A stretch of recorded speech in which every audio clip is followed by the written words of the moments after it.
Let's walk and talk about one of my favorite comedians, Dave Chappelle, and an idiotic, racist heckler.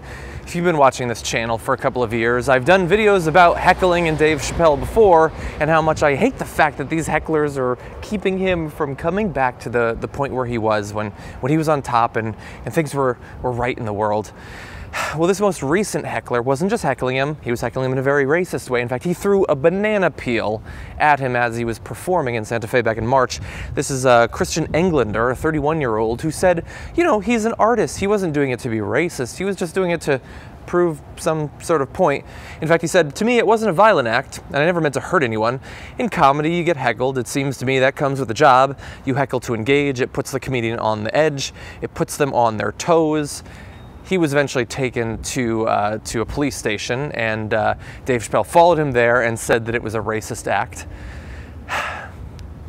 I believe fully that there is probably a fairly strong overlap. The Venn diagram of idiot and racist it probably has a lot of overlap. And yet even so, racists would have us believe that they just can't identify the things in this world that are stereotypically racist. It's not just that they don't know that they themselves are racist, it's they have no idea what would be racist.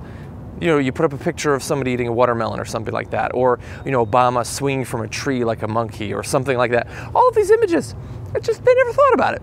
Never thought that that would actually be considered racist. And again, I understand that there's some inherent stupidity there, but we understand the terms and the images that have been applied in a very strong pattern to create others out of different racial groups, sexual groups, religious groups, and things like that. To say that you don't know that and you can't identify that, you don't even have the balls to at least admit that you're a racist. But he's not going to do that.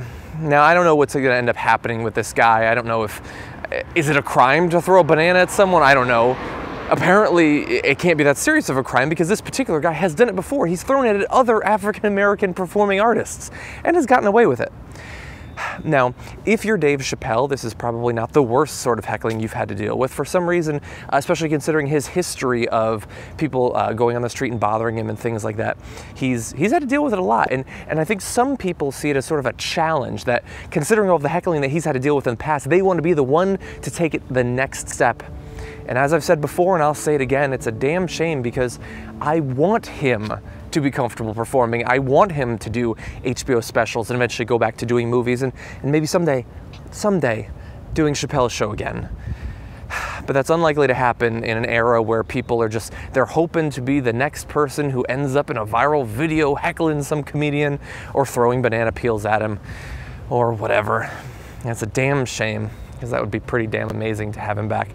Anyway, let me know what you think about Englander's act of fruit protest with the banana peel, and about Dave Chappelle. Do you think that he will actually ever be on top in the way that he was, 7 or 8 years ago?